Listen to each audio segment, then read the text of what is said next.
Big pass Tamil season 9 இன்றைக்கி 3வது promo அழுவ விட்டாங்க விக்கல்ஸ் விக்ரம் அழுவ விட்டாங்க. பரிதாபமாக இருக்குங்க. அவனை ரொம்ப குழந்த மாதிரிங்க போல் அவங்க. இந்த திவ்யாவும் சாண்ட்ராவும் அழுவ விட்டுருச்சிங்க. சீக்கிரம் டாஸ்க்கு தான்டா, அதுக்குன்னு இப்படியாடா பண்ணுவீங்க. அவன் கதறி அழுகுறான். ஏண்டா நான்லாம் விக்கல்ஸுங்கிற ஒரு நேம் வாங்குறதுக்கு எவ்வளோ கஷ்டப்பட்டுருக்கேன் தெரியுமாடா. அவளை கஷ்டப்பட்டு வந்திருக்கேன்டா. என்னை நம்பி பல பேர் இருக்கான். ஏடா ஒரு கம்பெனி இருக்குடா, என்னை நம்பி ஒரு யூடியூப் இருக்குடா, என்னையே அழுவ விட்டீங்களடா சார். என்னால் முடியல, நான் இந்த பதவியை ராஜினாமா பண்ணுறேன் அப்படின்ற மாதிரி கதற ஆரம்பிச்சிருச்சு. ஏன்னா இந்த சாண்ட்ரா பார்த்த வேலை அது. அதான் எச்சங்க இவங்க ஏன் இவங்கெல்லாம் பெரிய அளவில் ஹீரோவாக மாறலை அப்படிங்கிறதுக்கு காரணம் நல்லா தெரிஞ்சு போச்சு. பிரஜைனும் சாண்ட்ராவும். புரியுதா உங்களுக்கு? இவங்களோட கேரக்டரே கேவலமாக இருக்குது. உண்மைதான் அது. அதாவது கூட இருந்த விஜய் சேதுபதி எங்கே இருக்கார், பிரஜைன் எங்கே இருக்கான், அதான் புரியுதா உங்களுக்கு? பிரஜைன் பிக் பாஸ்க்குள்ளே வர்றான், அது ஹோஸ்ட் பண்ணுற இடத்துல விஜய் சேதுபதி இருக்கார். அதனால தான் விஜய் சேதுபதி அந்த இடத்துல இருக்கார். நீ எந்த இடத்துல இருக்க, புரியுதா? தெரியுது. ஆனால் திவ்யா ரொம்ப கேவலங்க, எச்சங்க அவ. அதாவது அர்ச்சனா மாதிரி ஆயிடலாம் அப்படிங்கிற மாதிரி ஒன்று ட்ரை பண்ணுறா பாருங்கள், கேவலம். அதாவது யார் இந்த 3 பேர் தான் ஒயிட் கார்டில் வந்தாங்க பாரு. இந்த 3 பேர் அமித் பரவாயில்ல, இந்த 3 பேர் தான் பாரு திவாகர் இந்த வீட்டில் கத்திக்கிட்டே இருக்காங்க. அன்பு கேங் இருக்குது, அது இருக்குது, இது இருக்குதுன்னு சொன்னாங்க. என்னென்ன கேவலம் இருக்கோ எல்லாத்தையும் இவங்க தான் இங்கே பண்ணிகிட்டு இருக்காங்க. நான் சொல்ல புரியுதா உங்களுக்கு? எல்லா கேவலத்தையும் இவங்க தான் பண்ணிக்கிட்டு இருக்காங்க.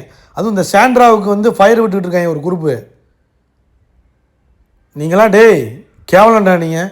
ஏண்டா சோத்தில் எச்ச துப்புறதுக்கு நீங்கள் ஃபயர் விடுவீங்களாடா?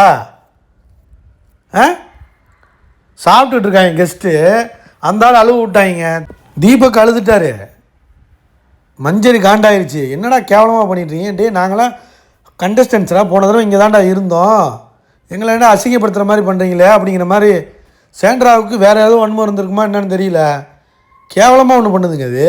இதெல்லாம் ஒரு சீக்ரெட் டாஸ்க்குன்னு பண்ணிக்கிட்டு இருக்காங்க பாருங்கள். வெக்கமே இல்லாமல் பிரஜைன்னு பிரஜைனுங்க அவன். அவனோட கேரக்டரே தப்பாக இருக்குது. இதில் இவங்க திவாகர் கேரக்டரை பற்றி பேசுனாங்க. திவாகருக்கு நடிக்க தெரில, ஓகே, பாடி ஷேம் பண்ணிக்கிட்டு கேவலமாக பண்ணிக்கிட்டு இருந்தாங்க. புருஷனுக்கு ஒன்றுனா பொண்டாட்டி வர்றா, பொண்டாட்டி கொண்டா புருஷன் ஒன்றா. எதுக்குடா உள்ளே வர்றீங்க நீங்களா? எதுக்கு நீங்களாம் வர்றீங்க? கேவலங்க. டாஸ்க்கை கெடுத்துட்டாங்க, டாஸ்க்கை எடுத்து அழுவ விட்டாங்க விக்ரம. சீக்ரெட் டாஸ்க்கு தான், இன்னமும் தமிழ் தான் தெரியுது. ஓகேப்பா, சீக்ரெட் டாஸ்க்லாம் ஒத்துக்குறோம். வேறு ஏதாச்சும் ட்ரை பண்ணி நல்ல விதமாக டிக்னிட்டியாக பண்ணு, டெக்கோரமாக பண்ணு. டிக்னிட்டி டெக்கோரத்தெல்லாம் பற்றி திவ்யா பேசவே கூடாதுங்க. என்ன சிகரெட்டு குடிக்கும்போது எப்ஜே காலைல நேற்று தூங்கிட்டு இருக்கான். அதை அப்படியே கல்புரிட் அப்படின்ட்டு என்ன சாஃப்டாக பேசுகிறாங்க. Madam, fraud madam, Divya madam, அவன் கூட சிகரெட் அடிக்க போகணும், அதனால அவனை பாய்ச்சக்கூடாதுன்னு பண்ணிகிட்டு இருக்க. நீ அர்ச்சனா மாதிரி ட்ரை பண்ணலான்னு நினைக்காத. நீ என்ன மயிரை பிடுங்கினாலும் அர்ச்சனா மாதிரிலாம் நீ ஆகவே முடியாது, புரியுதா? நல்லா ஏமாத்துறடி, கொஞ்ச நாள் தான் எக்ஸ்போஸ் ஆயிடுவேன். நீங்கள் வேணால் பாருங்கள், இவங்க 3 பேரும் அடி வாங்குற அடியை மட்டும் பாருங்கள்.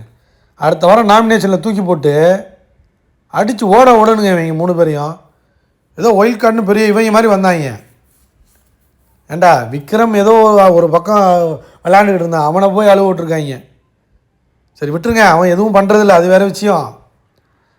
இப்போ இந்த சபரி அவன் என்ன பண்ணுறாங்கிறீங்கண்ணே, இன்னமும் நல்லவன் மாதிரியே நடிச்சிக்கிட்டு இருக்காங்க, நல்லவன் வேஷம் போட்டுக்கிட்டு இருக்கான், நாயச மாதிரியே பேசிக்கிட்டு இருக்கான். கேவலம், அவன் ஒரு கேவலம். அன்பு கேங்கெலாம் விட்டுருங்க. இல்லை அடுத்தவங்கள இது பேசிக்கிட்டு இருந்துச்சு திவ்யா, இப்போ அது என்ன பண்ணிக்கிட்டு இருக்கு? ஒன்று தெரியுமாங்க, பிஆர் டீம் இறங்கிட்டாங்க பெரிய அளவில். திவ்யா பிரஜைன்னு சாண்ட்ராவுக்குலாம் ஒரு குரூப்பை விஜய் டிவியோட சேர்ந்து இறக்கியிருக்காங்க. என்ன போட்டாலும் நீங்கள் விஜய் பாரு திவாகர் வேறு யாரை பற்றி பேசினாலுமே வந்துடுறாங்க. அவங்களுக்கு நாங்கள் சொம்படிக்கிற மாதிரி, நம்ம சொம்படிக்கிற மாதிரி, பிஆர் பண்ணுற மாதிரி நம்மளை திட்டிக்கிட்டு வர்றாங்க. புரியுதா உங்களுக்கு? பெரிய பிஆர் யாருக்கு? திவ்யாவுக்கு.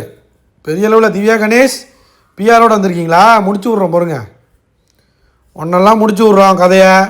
அமித் தங்கங்க, அமித் பரிதாபங்க, அழுதுட்டாங்க இந்த ஆள் விக்ரம். பரிதாபமாக தான் இருக்குது. லைக் பண்ணி வீடியோ பாருங்கள், கண்டிப்பாக கமெண்ட் பண்ணுங்கள் ஃப்ரெண்ட்ஸ்.